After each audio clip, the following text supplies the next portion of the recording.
Welcome to a More Beautiful World podcast with Susan Renee, a place for those of us with the desire to expand our consciousness, tap into higher vibrations of love, and to connect into a community where together we can make the world a more beautiful place. I'm so eager to share with you what I've learned on my journey in discovering how we're all connected and how what we do for one, we do for us all. Here, I'll be sharing my own experiences, knowledge, and expertise for how you can heal, transform, and ascend your being so that together we can create the more beautiful world we all know is possible. Well, hello and welcome to another episode of A More Beautiful World. And in this episode, I'm teaching you how you can build your resilience and be able to choose your disposition despite your circumstances. I've been noticing a lot lately how many people allow outside circumstances, things beyond their control, to dictate how they feel. And the thing you need to know is that you get to choose how you feel, despite your circumstances. And today, we're going to talk about how to make that happen. I'll be sharing some practices to help you both proactively build resilience to be able to respond and choose your disposition despite your circumstances, and even give you a few things that you can do in the moment to shift your energy and get back to the disposition that you desire. So, if you are eager to learn how to navigate life with a more uplifting, a more grateful, and a more positive disposition, then this episode is for you. So, what is your general disposition? Put a little bit of awareness and thought into that question for a moment. And if you don't even know what a disposition is, it is the predominant or prevailing tendency of one's spirits. It's the natural mental and emotional outlook or mood, your characteristics of attitude.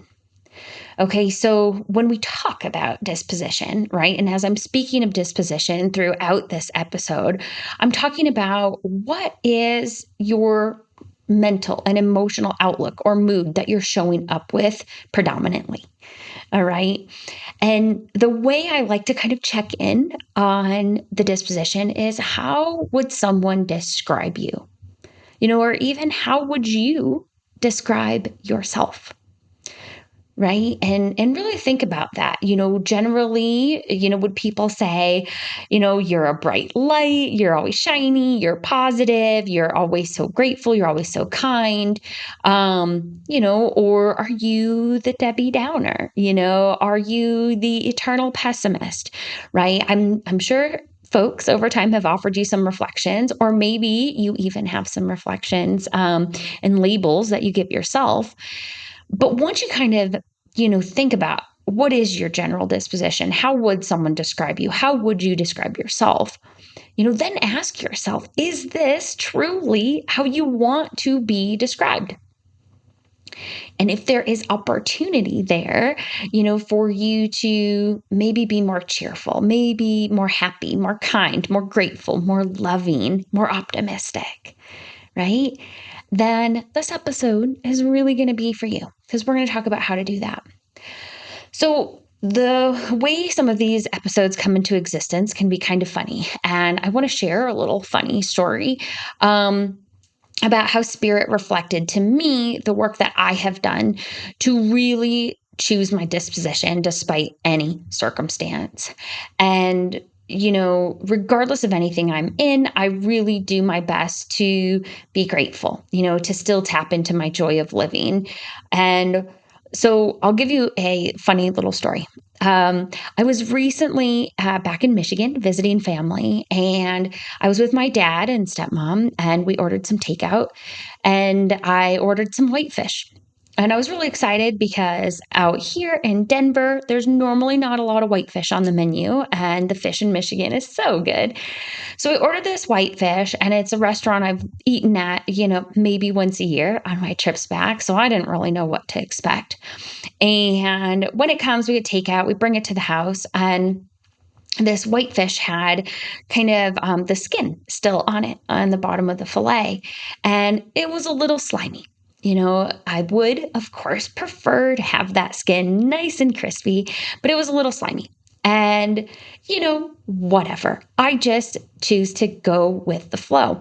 So as I'm eating the fish, I'm thinking to myself, maybe not the way I would have wanted it. However, I know, with my primary therapy, being in nutrition, I know that right at the edge of the skin, that's where a lot of the omega-3 fatty acids are. And in the skin, that's where a lot of the omega-3 fatty acids are. And so a lot of nutrients there.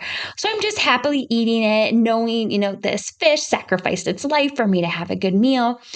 And so as I'm just enjoying my meal as it is, not worried about the circumstances of not having the crispy fish skin that I really wanted, my stepmom looks over at me and she goes, "Oh, how are you eating that? Like, that skin is really slimy. Like, isn't that gross? Like, how can you do that? Aren't you upset?" Right? And I just go, "No. Like, I know that's where all the nutrients are. And this fish sacrificed its life for me. So I'm going to enjoy it, right? I'm going to make the most of it." And she just looks at me and says, "Gosh, are you really able to find the good in everything?" And I said, "Yes, I at least always do my best." And, in that moment, again, strange example, strange little couple minute story to kick off this podcast. But those are circumstances that can put someone in a really foul mood. People will get all bent out of shape if their fish skin or their meal isn't quite right. And for me, I've done a lot of work to know I get to choose my disposition. I get to find what's good despite any of my circumstances. And, there's a quote out there I used to read a lot, and I'm not going to do it justice here, but the quote goes something like, "Our happiness is not dependent upon our circumstances, but it is dependent upon our choice of disposition." And really, we can often change our circumstances simply by changing our disposition, when we are in that circumstance. So, I want to kind of kick off talking about the fact that life is going to happen. Right? Many of you who follow this podcast are, anxiety sufferers, are, trauma survivors. And life is going to happen, and it is going to create stress. It is going to create anxiety and fear and frustration and anger and pain. And I'm certainly not recording this episode today to tell you to spiritually bypass all of those emotions and just pretend like everything's okay, right? Because we know it's not always roses and sunshine. We do have to honor the emotions that show up, which I will talk about today, because that is part of this process. But even though there's going to be some different emotions, right? There's going to be some heavier, more difficult emotions, things like anger and fear and frustration that show up. You cannot let outside forces that are outside of your control constantly be controlling your attitude and your disposition, because you get to choose how you feel in any given circumstance, despite the adversity, despite the challenge that may be arising. And again, I know that doesn't always feel easy when you're working to, alleviate anxiety and heal from trauma, go on this deep transformation journey that you're on with me.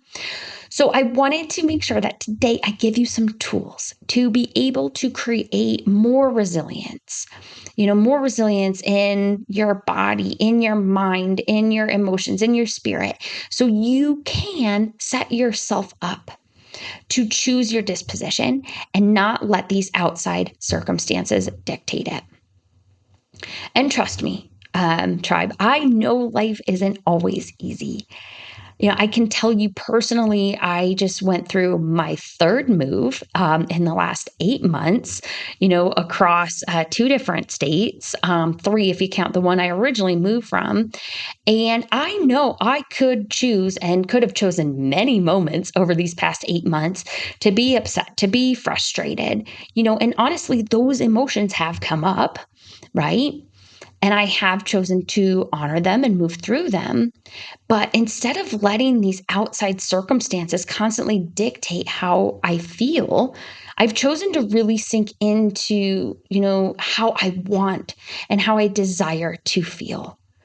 And a big part of that is I desire to feel grateful. I desire to feel joyful and happy to be alive and really treasure this gift of life.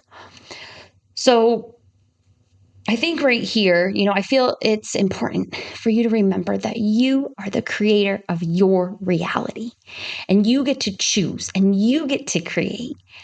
So why would you let others or outside circumstances, things that are out of your control, dictate your precious and magical journey? This life is a gift and you do get to choose what to do with that gift and how you show up in your life.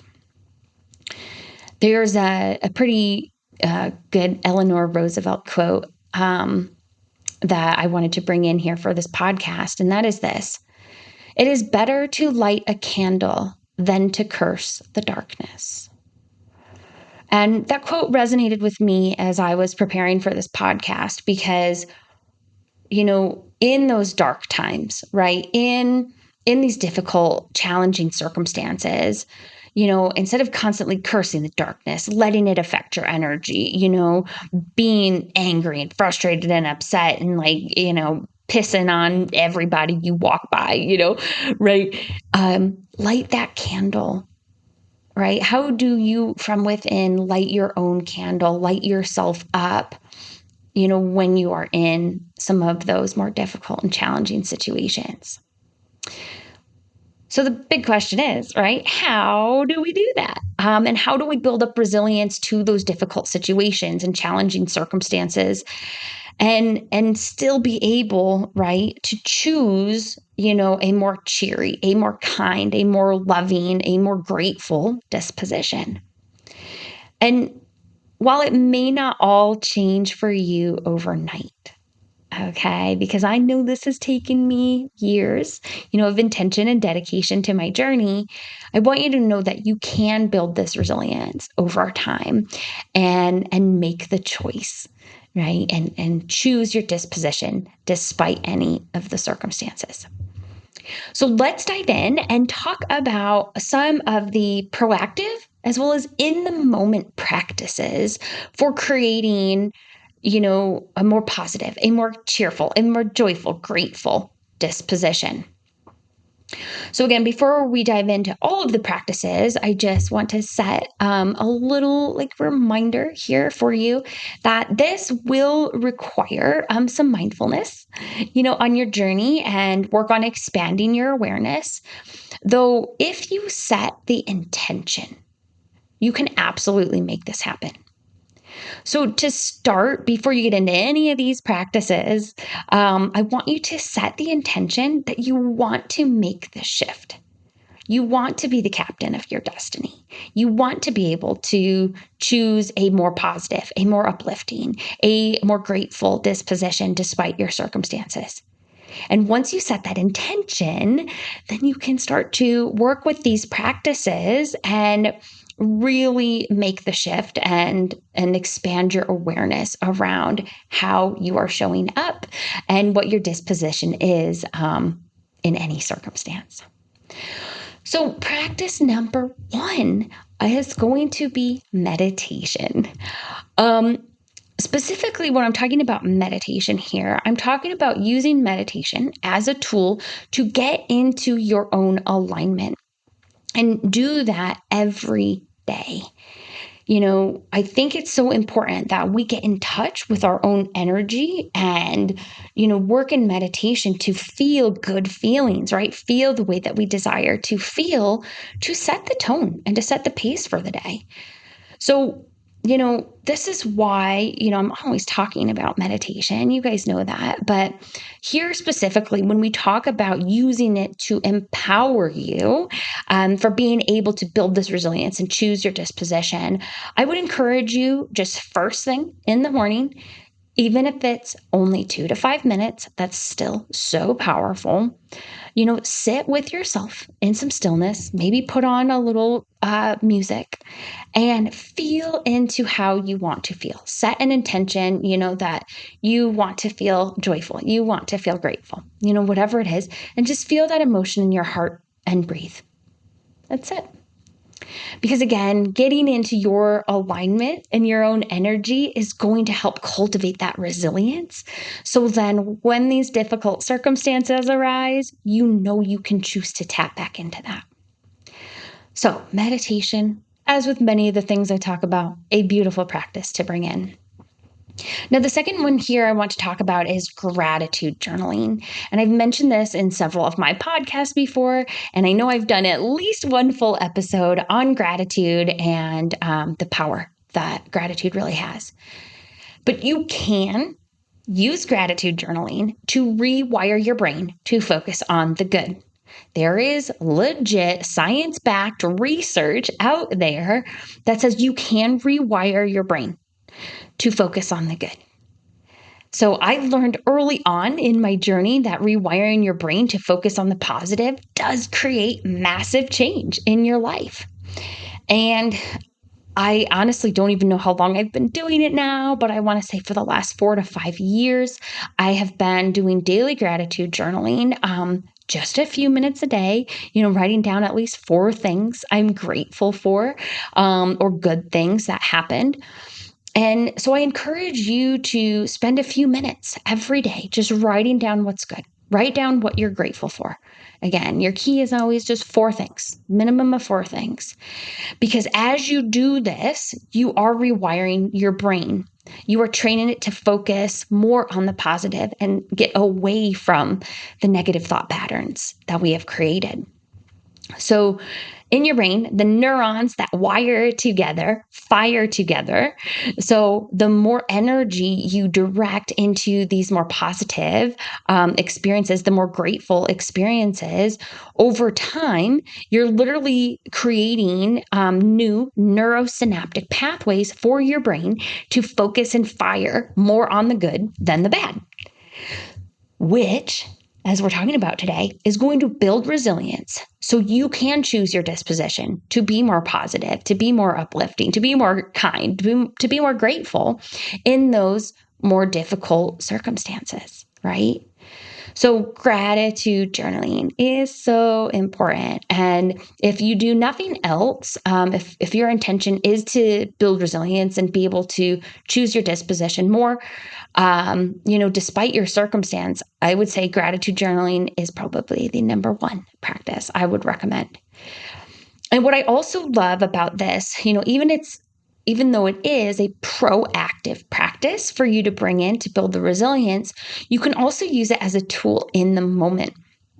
So finding gratitude and what you're grateful for and what's good in the moment when you're in a difficult situation can really help shift your disposition right in the moment.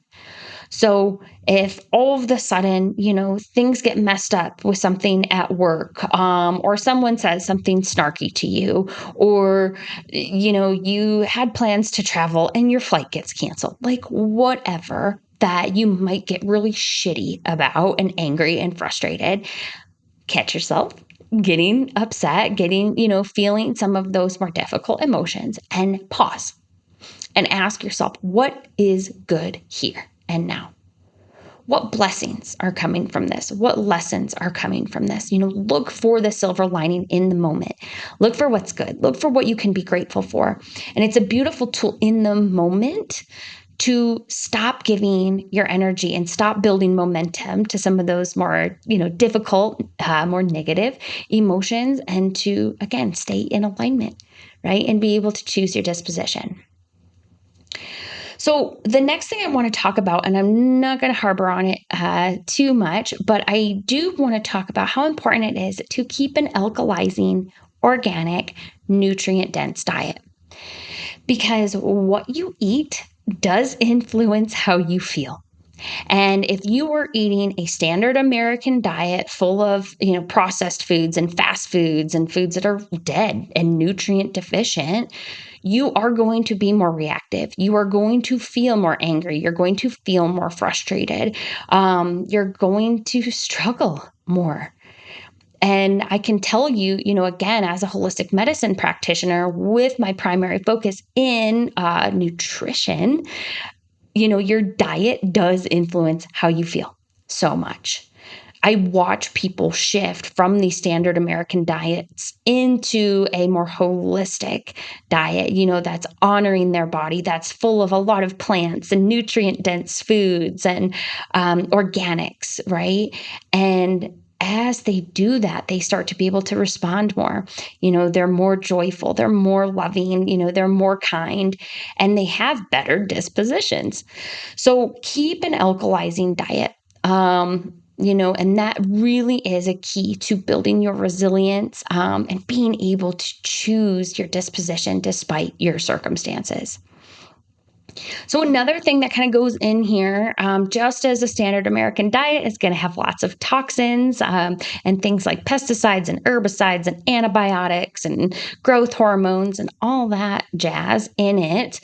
There are other toxins in your diet, drinking alcohol, right? Smoking cannabis every day, smoking tobacco every day. All of that is going to be toxic to the body. And the more that you add in toxins, it's also going to be very acidifying to your body and acidifying to your moods. So if you really are setting the intention, to build resilience, getting the toxins out of your life is also really important, because that too helps you build this resilience we're talking about, so you can choose your dispositions. Now, this next one I want to talk about is kind of going back to what I said. We are not spiritually bypassing some of those difficult emotions that come up. So I want you with this practice, to do it as you need to, but create some space to feel your feelings. Again, I don't want anybody out there listening to spiritually bypass how you feel if you're feeling, angry or hurt or sad, right? But with those emotions, I want you to find healthy outlets for honoring those emotions that are showing up and healthy ways to process them. So when you do feel some of those more difficult emotions, there are a lot of different things you can do to process them. I know when I work with clients, I always, first and foremost, I love holding space for those things that arise. That's why clients have direct access to me, because as those show up, I want them to feel supported in talking through that, working through them, giving those emotions an outlet. So whether it be getting support, from a friend, from a loved one, from a soul sister, a soul brother, someone who can hold space for you, or take it into expression. A lot of times in order to really feel the emotions and move through it and let it go, it needs to be expressed. And while we might not always be able to express it vocally, to the person, to the thing, we can take it into journaling, and written expression. You can take it into a video or an audio recording and get it out that way. You can make art with it. So often I have had so many clients that, take their emotions, some of those more difficult emotions, into painting or poetry writing or photography, and they channel their emotions and give them a place to release through art. So that is a really good idea for you as well. But if we're not creating space intentionally to feel our feelings and honor them and give them a place to go, then they're just going to get stuffed down. And we don't want to do that. Again, no spiritually bypassing here, no stuffing down emotions. So create space for yourself, if it's every day, every week, like at some point, check in and do that for yourself so you can, get support and or process those emotions in a very healthy and helpful way. So the next practice I want to talk about is breath work. You can proactively get into a breath work practice that's going to build resilience in your body. It's really going to build a lot of resilience for your nervous system and activating your rest and digest, your parasympathetic nervous system, which is super beautiful because that again allows you to respond more, be able to choose your disposition despite your circumstances. But even in the moment, if you're feeling yourself get worked up regarding the circumstance, just taking a couple of deep breaths and getting into some long, deep breathing can get you out of that fight or flight, super reactive, sympathetic nervous system mode. And it can calm you down and get you back into rest and digest mode. And from that place, it's much easier to be able to choose your disposition. So, with that, I think I don't know if this is really a practice, but it's certainly worth noting here.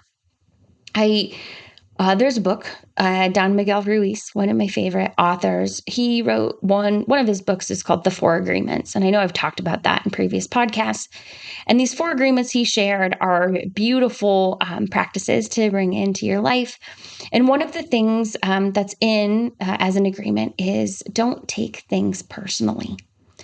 And so this is a practice I invite you to bring in, or maybe just an awareness to bring in, to learn not to take things personally. So often people who are acting on us, or even circumstances, these things, whatever they are that are happening outside of our control, right? They have nothing to do with us. So the fact that we are taking them personally, allowing them to dictate our emotions, why? Why are we doing that? Right. And so I invite you to just not take things so personally and actually take it a step further and work to find the compassion, for the other person, for the situation, for the circumstance. Because I feel often if we put ourselves in someone else's shoes, we really can see things so much more clearly. And when we take ourselves out of the equation, right, and we take off this personal lens of this person is attacking us or this circumstance is, happening to me, right? We can start to understand, what caused it or where the person's coming from. And it does take the emotional charge off the situation. It allows you to, keep your heart open or to open a closed heart and allow in those higher vibrations, things like love and joy and happiness and kindness, right? And having that open heart, by not taking things personally, by finding the compassion, for the other person, the situation, that is going to help you to choose your disposition, right? And you can choose then a more uplifting disposition regarding the person, the situation. So again, I know all of these practices are going to take some time. These are not a once and done. They do require consistency, and they're worth it. So as you navigate this journey, as you start to bring in some of these practice, I encourage you, make sure you have grace and compassion with yourself as you begin to practice these. And remember, it's not about perfection here. It's just about progress on your journey in your healing and your transformation. A quote that's been coming in so frequently lately is it's all about the journey, not the destination. Right? So enjoy the journey. Give yourself grace and compassion as you work on this. So to recap real quickly here, you get to choose your disposition. Your circumstances do not get to dictate how you feel unless you let them. And you can change your circumstances by changing your disposition. So start again with setting the intention to choose your disposition and to know that power that you have to choose despite your circumstances. And then bring in one or some of the practices I shared, bring them into a consistent practice and begin to get more proactive, with your disposition. and start to have that awareness in the moment and be able to, shift your energy in the moment and choose, show up, make the choice. Because again, might not all change overnight, but, taking it one day at a time and setting the intention, bringing in these practices, it can definitely change. And you can build more resilience and be able to not take things personally. You can, again, show up and choose what you desire and how you want to feel and not let these things outside of your control control you. So remember, tribe, this is all about making our world a more beautiful place. And it does begin with you. Because what we do for one, we do for us all. So I do hope that you found this episode helpful, and I appreciate you being on the journey with me to heal, to transform, and to ascend, so we can truly make this a more beautiful world for us all. So as always, if you need support on your healing and transformation journey, grab your free clarity call with me below. I would be so honored to guide you on your journey as you heal, as you transform, as you're working to alleviate anxiety, to release trauma. It would be a complete honor to guide you. So that is all for today, tribe. Until next time, much love to you all. Hey, tribe. Thank you so much for watching. If you liked this podcast, make sure to like the video below and then click subscribe so you never miss an episode. And remember, I've got lots of free resources available to you to support your healing, transformation, and ascension so you can help in making this a more beautiful world for us all. Make sure you check them out in the description below. Thanks again for tuning in, tribe. And until next time, much love to you all.